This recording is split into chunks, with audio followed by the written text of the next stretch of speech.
अपने लोगों को ललकारा, अपने लोगों को हिस्सेदारी के लिए तैयार किया।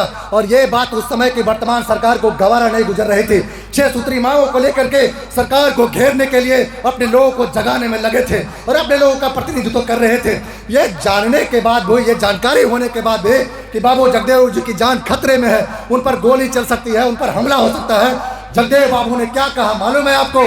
कि मरना है तो शेर की तरह सामने से गोली खाऊंगा, मरते तो घर में छुप करके कायर, घर में छुप करके कायर लोग मरते हैं और हमें भी कायरता स्वीकार नहीं है।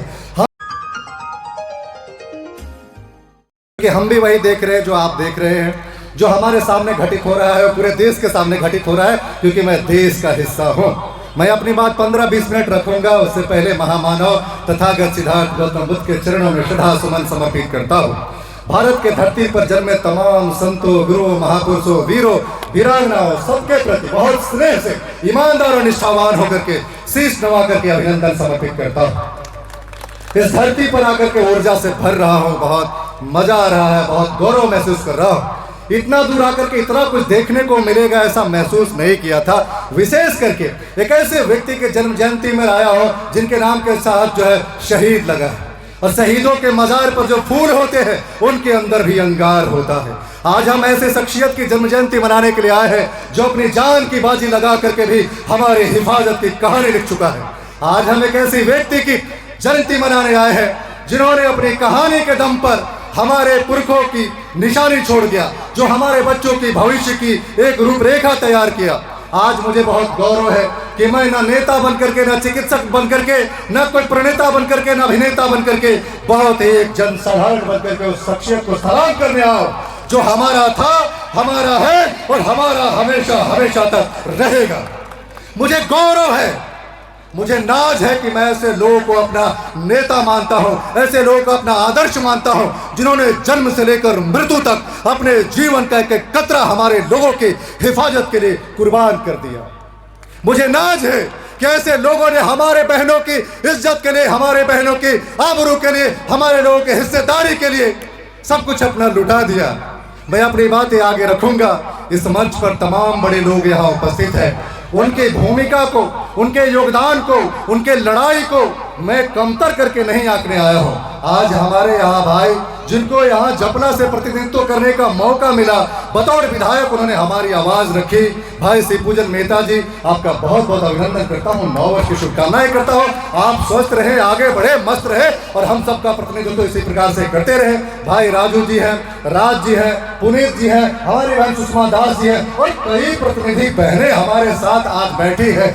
बहुत शानदार अनुभूति हो रही है कि हमारी बहनें आज मंच पर कोई मुखिया बन करके बैठी है, तो कोई अभिनेत्री बन करके बैठी है, उधर हमारी बहन गायिका बन करके बैठी है, और जो अंगार बाबू जगदेव प्रसाद के रगों में था उसको शब्दों में पिला करके आप तक प्रस्तुत कर रही है। बहुत शानदार। और हमारे भाई जो है उनका नाम भूल रहा हो, लेकिन क्या गायकी से आपने लोगों को जगाने का काम किया है। वादक बंधु और तमाम जो कलाकार बंधु हैं, आपका भी इस्तकबाल और सलाम करता हूं, क्योंकि आपने जो बिड़ा उठाया है, सुनने में तो गीत गाना और संगीत लगता है, लेकिन ये शानदार शैली है लोगों को जगाने के लिए, क्योंकि हमारे लोगों को किताबों की पहुंच बनाने में भी दशकों लगेंगे, ये मैं समझता हूं, ये मैं समझता हूं। इसलिए एक बार पुनः यहाँ उपस्थित तमाम माताओं का, बहनों का, बुजुर्गों का, बच्चों का और विशेष करके युवा साथियों का, हमारे यहाँ उपस्थित विद्वानों के कड़ी में तमाम बैठे हुए लोगों का मैं एक बार पुनः सलाम करता हूँ। जय भीम, नमो बुद्धाय समर्पित करता हूँ। कुछ बातचीत हो। सच में यहाँ बैठे कितने लोगों को लगता है कि 90% लोगों के साथ शोषण होता था, शोषण हो रहा है? कितने लोगों को, यदि वाकई में आपने अपने आंखों से देखा है और आपने महसूस किया है कि 90% लोगों के साथ शोषण होता था, शोषण हो रहा है, तो आप जगदेव बाबू के बहुत करीब हैं। और ये दूरी मिटाने ही मैं यहाँ आपके बीच में आया हूँ। आप मुझे वक्ता समझ ले, आप मुझे ज्यादा बोलने वाला, बकने वाला समझ ले, चिकित्सक समझ ले, जो भी समझ ले, मैं एक साधारण व्यक्ति की हैसियत से बस यही दूरी मिटाने आया हूँ कि हम जिस दिन बाबू जगदेव प्रसाद के विचारों के समीप चले जाएंगे, उनके लक्ष्यों की प्राप्ति हमें हो जाएगी।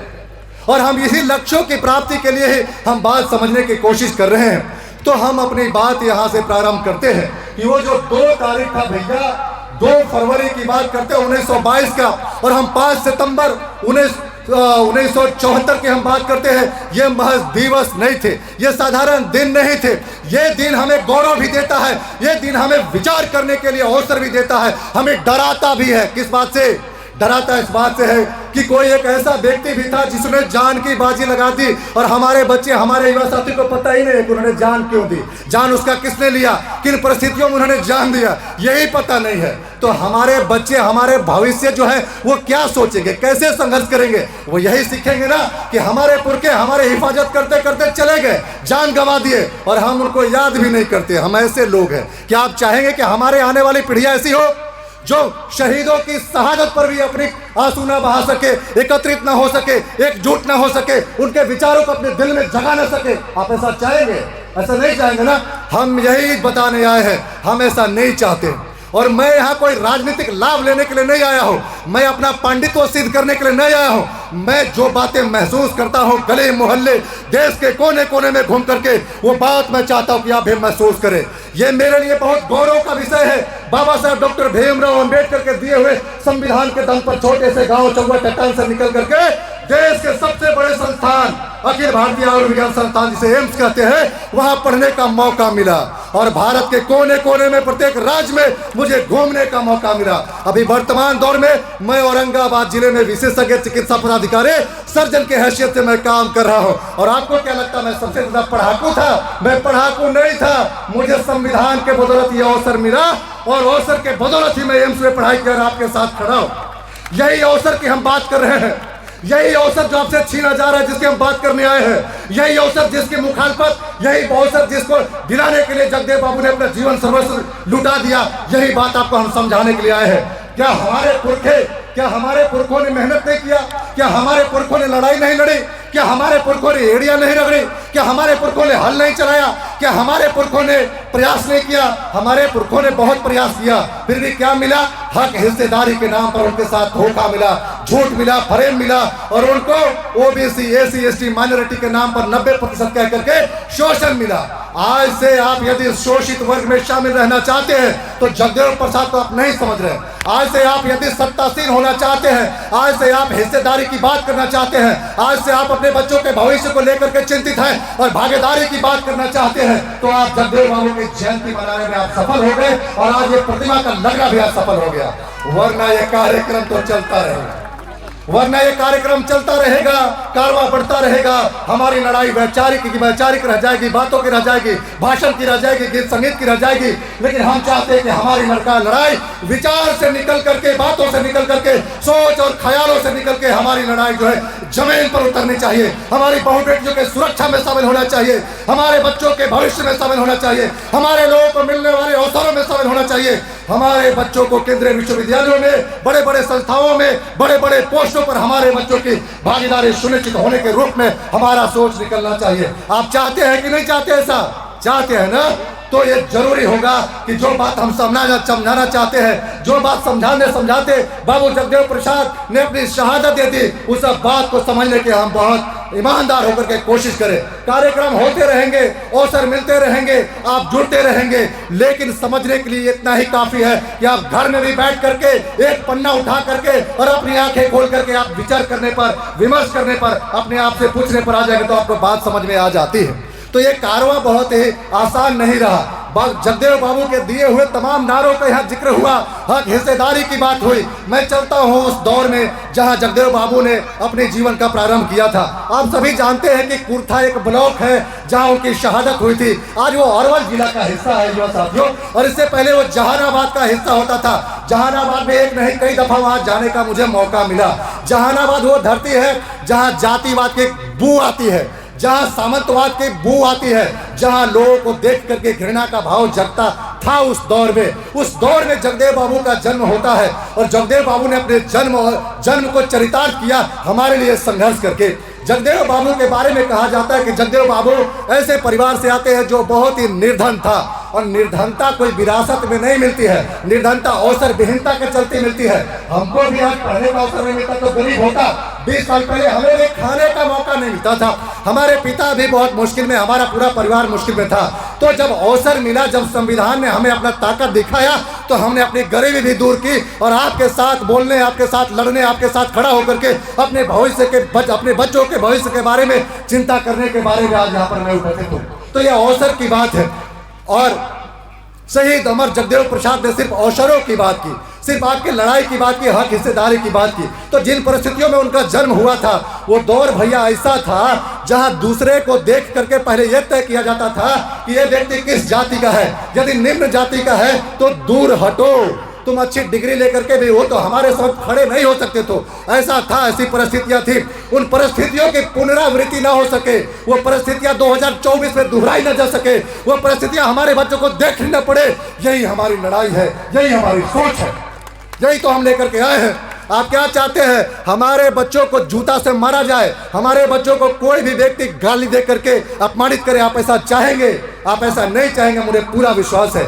यदि आप नहीं चाहते हैं तो समझ लीजिए गाली देने का तरीका बदल चुका है। आपके बच्चों को मां बहन की गालियां नहीं दी जाएंगी, आपके बच्चों को रोहित वेमुला बनाया जाएगा, आपके बच्चों को रितु सिंह बनाया जाएगा, आपके बच्चों को लक्ष्मण यादव बना करके संस्थानों से बाहर भगाया जाएगा। और गाली देने का शानदार और नया तरीका मनुवादियों ने खोजा है। इस गाली का मुंह तोड़ जवाब देने के लिए जगदेव बाबू को समझना जरूरी है। आप समझने के लिए तैयार हैं तो बहुत अच्छी बात है। जहां तक जगदेव बाबू के जीवन और उनके संघर्षों का बात है, इतना बड़ा जीवन यात्रा रहा है, इतना शानदार उनका कार्य रहा है, इतना समर्पित उनका कार्य रहा है कि हर बात को बिंदुवार समझाऊंगा तो बहुत वक्त लगेगा और लोगों ने सुनना है। लेकिन मैं इतना कहना चाहता हूं कि जगदेव बाबू ने जिन परिस्थितियों में पढ़ना प्रारंभ किया, जिन परिस्थितियों में मैट्रिक की परीक्षा पास की, उस दौर में जातिवाद था, अंधविश्वास था, पाखंड था। वो अपने पिता को बहुत प्रेम करते थे। उनकी माता जी जो है भक्ति भाव में लीन रहती थी। जब पिता का देहावसान हो गया तो जगदेव बाबू ने अपने आप से पूछा, मैया गे मैया, खूब पूजा करने बप्पा तो नहीं रहोगे मैया, अभी देवी देवता क्या करते होगे मैया, इज्जत के ले चलो, फेंक दे आज के बाद से। आप में साहस है, आप में दम है। मैंने भी फेंक दिया उन तमाम बातों को, विचारों को जिनसे हमारा भला नहीं हो सकता। हम ऐसी बातों से सहमति नहीं रखते हैं जो विज्ञान के कसौटी पर खरा नहीं उतरता है। हम ऐसी बात का समर्थन नहीं करते हैं जो हमारी बहू बेटियों की आज़ादी देने से मना करता हो। हम ऐसे किसी बात के साथ खड़े होने से इनकार करते हैं जो हमारे बच्चों के भविष्य को संरक्षित करने से वो इनकार करता हो। हम हमेशा के लिए ऐसी बातों से अपना सरोकार काटते हैं और आपसे ये वादा लेकर के जाना चाहते हैं कि आज के बाद से ऐसा कोई भी कदम मत उठाना जो आपके बच्चे को भविष्य को अंधकार में करता हो, आपको बड़ी बड़ी संस्थाओं में जाने से रोकता हो, आपके बहनों के इज्जत प्रतिष्ठा को दांव पर लगाता हो। अभी हमारी बहन सुषमा दास कह रही थी कि हमारी बहनें अंधविश्वास और पाखंड में आत्मा से डूबी होती है, मंदिरों में जाती है और उनके साथ बलात्कार हो जाता है। मैं नहीं बोल रहा हूँ, भारत के धरती पर घटने वाली घटनाएं बोलती है। कई ऐसे अखबार हैं, बड़े चैनल हैं जो ये बताते हैं कि ऐसी घटनाएं निरंतर रूप से चल रही है। गुफा में गई थी महात्मा जी का दीदार करने के लिए और हमारे बच्चों को हिंसा झेलना पड़ा, हमारी बहनों को सामूहिक बलात्कार झेलना पड़ा। मैं कहना चाहता हूं कि ये सब तब प्रारंभ होता है जब आप उनको अवसर देते हैं, जब आप उनके तहखाने में जाते हैं, जब आप उनके गुफा में जाते हैं। बहनों, तुमसे एक वादा लेना चाहता हूं कि ऐसे किसी गुफा में, किसी समागम में, ऐसे किसी कार्यक्रम में शिरकत नहीं करना है जो तुम्हारा अपमान करता हो, जो तुम्हारे आबरू के साथ खेलता हो, जो तुम्हारे बच्चों के भविष्य के साथ खेलता हो। तुम चाहोगे जाना? नहीं चाहोगे। ऐसे ही कार्यक्रम में जाना जहाँ सावित्रीबाई फुले का जयगान हो, ऐसे ही कार्यक्रम में जाना जहाँ जगदेव बाबू का यश गान हो, ऐसे ही कार्यक्रम में जाना जहाँ बहन फातिमा का यश गान हो, ऐसे ही कार्यक्रम में जाना। यही बात मैं सिखाने के लिए आपको आया हूँ और इतना गरज करके, इतना चिल्ला करके मैं बोल रहा हूँ। मेरी शैली कई दफा बहुत शालीन होती है, लेकिन हमारे लोगों को शालीनता पसंद नहीं है। हमारे लोग जो है आराम से बोले हुई बातों को बड़ी आराम से ले लेते हैं और हम चाहते हैं कि हमारी दहाड़ आपको आराम से नहीं रहने दे। और जगदेव बाबू के एक एक नारे ने आपके अंदर के आराम को भगाने का ही तो काम किया है। तो जगदेव बाबू ने पढ़ने के रास्ते चलते चलते लिखने का कमाल संभाला और बिहार की धरती से निकल करके हैदराबाद में जाकर के हिंदी में नहीं अंग्रेजी में भी लिखना खूब प्रारंभ किया और इतना जबरदस्त लिखा। हमारे लोगों के जुल्म और सितम को लिखा, हमारे लोगों के मुश्किलों को लिखा, हमारे लोगों के हक हिस्सेदारी को लिखा। और इसका असर इतना हुआ कि जब ईमानदारी से हम लिखते हैं ना तो लोगों को बड़ा तकलीफ होता है, पेट में दर्द होता है। उनको वहां से बोला आप जाइए जगदेव बाबू, मैं आपको बताना चाहता हूँ, मैं भी लिखता हूँ ना तो डर लगता है। मैं भी आपकी बात करता हूँ, अपनी बात करता हूँ, आपकी इज्जतदारी की बात करता हूँ तो लोग टूट पड़ते हैं, लोग लुट जाते हैं। इससे घबराना नहीं है, ये सबके साथ होगा। ये अम्बेडकर के साथ हुआ, फूले पेरियार के साथ हुआ, बाबू जगदेव प्रसाद के साथ हुआ और आपके साथ होगा। युवा साथियों, तुम्हारे साथ भी होगा। जब तुम अपने अधिकारों की बात करोगे ये होगा, इसलिए घबराना नहीं है। मैं दाद देता हूँ मैं बलराम जी का कि इतने मुश्किल हालात में भी आप दिखाते हैं, ऐसे विचारों को लोगों के समक्ष प्रस्तुत करते हैं, आप डरते नहीं हैं। आप सभी का समर्थन ऐसे भाइयों के साथ लगना चाहिए। तो मैं यही कहना चाहता हूं कि जगदेव बाबू ने लिखने का भी काम किया और जब राजनीति साधने की बात आई, जब विधानसभा में पहुंचने की बात आई तो क्या उन्होंने शानदार काम किया। वो बतौर विधायक उन्होंने कभी भी समझौता नहीं किया, कभी भी चापलूसी नहीं की, कभी भी जो है अपने विचारों के साथ, अपने लोगों के साथ उन्होंने समझौता नहीं किया, हमेशा अपने लोगों के लिए लड़ते रहे। ऐसे थे हमारे बाबू जगदेव प्रसाद जी। आप जानते हैं कि जगदेव प्रसाद जी ने लोहिया जी का खूब साथ दिया और संसोपा नाम की पार्टी बनी थी। उसका नारा था कि संसोपा ने बांटी गाय, पिछड़ों को मिले 100 में 60। संसोपा ने बांटी गाँव और 100 पिछड़ों को मिले 100 में 60। बाबू जगदेव प्रसाद 90 की बात करते थे, 100 पे संतुष्ट हो सकते थे?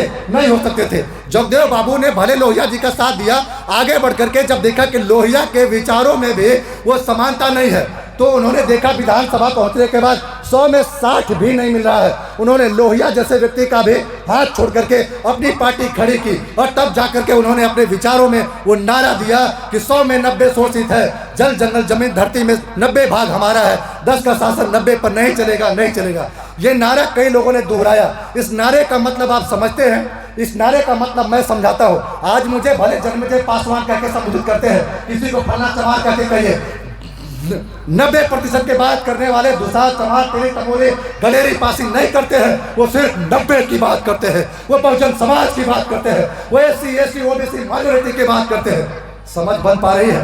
हम आज यहाँ पासवान बन करके नहीं आए हैं भैया, हम यहाँ चमार दुसाध बन करके नहीं, हम बहुजन समाज बन करके आए हैं, हम इनकलाब बन करके आए हैं, हम भारत बन करके आए हैं, हम संविधान बन करके आए हैं। मजा आ रहा है?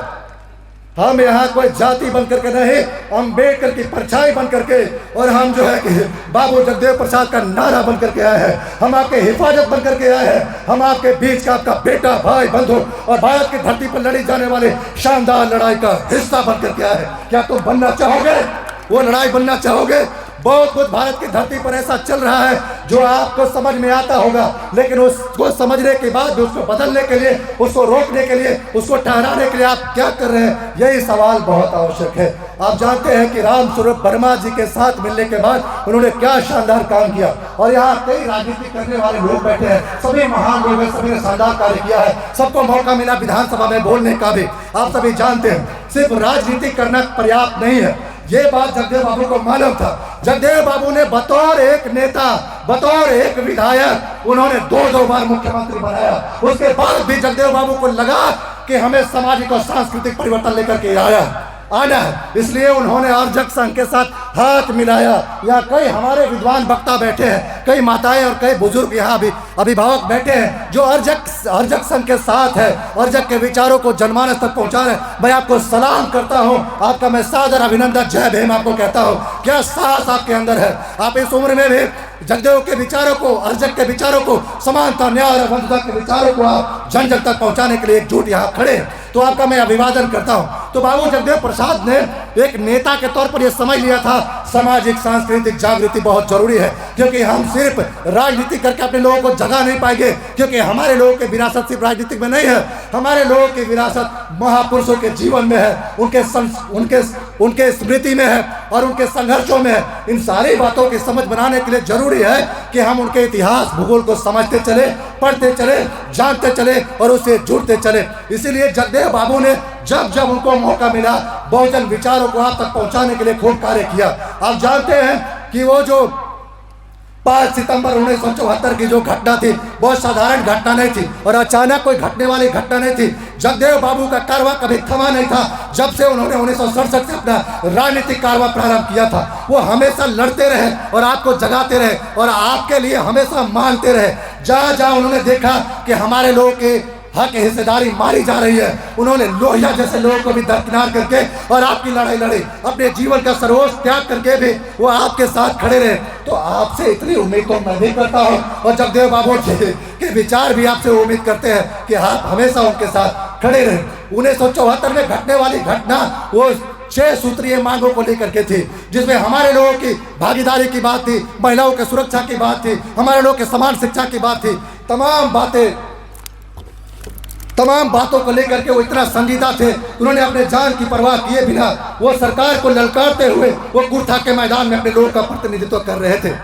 उस प्रतिनिधित्व के दौरान विरोधी पार्टी को मालूम था कि ये जो व्यक्ति है ये सिर्फ नेता नहीं है, ये जो व्यक्ति है सिर्फ जो है अपने लिए कार्य नहीं कर रहा है, ये समाज को जगा रहा है, समाज के अंदर आग पैदा कर रहा है। और इसी बात का डर आज के नेता को भी, कल के नेता को भी था, और परसों के नेता को भी रहेगा, ये मुझे पूरा विश्वास है। इसलिए अपने अंदर की आग को इतना ज्यादा बढ़ाओ, इतना ज्यादा प्रबल करो, इतना ज्यादा ज्वलंत करो कि उनके सांसें थम जाए। यही बताने में आया हूँ भाइयों, बहनों, माताओं, युवा साथियों। उन्होंने अपने लोगों को ललकारा, अपने लोगों को हिस्सेदारी के लिए तैयार किया, और ये बात उस समय की वर्तमान सरकार को गवारा नहीं गुजर रही थी। 6 सूत्री मांगों को लेकर के सरकार को घेरने के लिए अपने लोगों को जगाने में लगे थे और अपने लोगों का प्रतिनिधित्व कर रहे थे। ये जानने के बाद भी, ये जानकारी होने के बाद भी कि बाबू जगदेव जी की जान खतरे में है, उन पर गोली चल सकती है, उन पर हमला हो सकता है, जगदेव बाबू ने क्या कहा मालूम है आपको? कि मरना है तो शेर की तरह सामने से गोली खाऊंगा, मरते तो घर में छुप करके कायर, घर में छुप करके कायर लोग मरते हैं, और हमें भी कायरता स्वीकार नहीं है। हम इसीलिए घर से निकल करके, अपने अस्पताल से निकल करके, और जहाँ भी रहता हूँ वहाँ से निकल करके आपके बीच में आता हूँ। आपको क्या लगता है मैं जब आता हूँ तो मुझे डर नहीं लगता? मुझे डराया नहीं जाता, मुझे धमकाया नहीं जाता, मेरे बारे में लिखा नहीं जाता। खूब लिखते हैं लोग, लिखने वाले लिखते रहेंगे, कलम टूट जाएंगे, लेकिन मेरा साहस नहीं टूटेगा, नहीं टूटेगा। और यही साहस मैं चाहता हूँ कि अपनी साहस को ऐसा बनाओ कि वो टूट ना सके। और हमारी साहस एक व्यक्ति के तौर पर कमजोर पड़ जाएगी, लेकिन हमारी साहस, हमारी मजबूती, हमारी एकजुटता एक समाज के तौर पर बहुत बलिष्ठ होगी, इसको कोई तोड़ नहीं पाएगा। और यही बात मैं नटसेल में संक्षेप में आपको समझा के जाना चाहता हूँ। चाहे वो नेता हो, चाहे वो मंत्री हो, चाहे कलाकार हो, चाहे हमारे भाई हो, बंधु हो, माताएं हो, बहनें हो, तमाम लोगों से गुजारिश है कि इसी एकजुटता को बना करके रखना, इसी एकजुटता को आप सभी जगहों पर दिखाना, चाहे वो शिक्षण संस्थाओं में हो, चाहे संसद भवन में हो, चाहे विधानसभा में हो, चाहे किसी भी जगह पे जब बात जातिवाद की आती है तो एकजुटता दिखाना। जहाँ कहीं भी आपको अवसर से खत्म करने की बात होती है तो वहाँ एकजुटता दिखाना। जब एकजुटता की बात आएगी तो जातिवाद स्वतः वहाँ से खत्म हो जाएगा। यही बात मैं आपको कहना चाहता हूँ। और बात जहाँ तक बात है हमारी बहनों की, हमारी बहना सुषमा दास कह रही थी कि हमारी जो लड़ाई है बड़ी मुकम्मल लड़ाई है, यानी बड़ी जरूरी लड़ाई है, इसको मुकम्मल एक मकाम मिलना जरूरी है, इस लड़ाई का एक अर्थ निकलना जरूरी है, इस लड़ाई का कोई निष्कर्ष निकलना जरूरी है। लेकिन हम अपनी लड़ाई को निष्कर्ष तक नहीं पहुंचा सकते जब तक हमारी बहनें हमारे साथ नहीं है, हमारी माताएं हमारे साथ नहीं है। तो हमारी माताएं कैसे साथ आएंगी?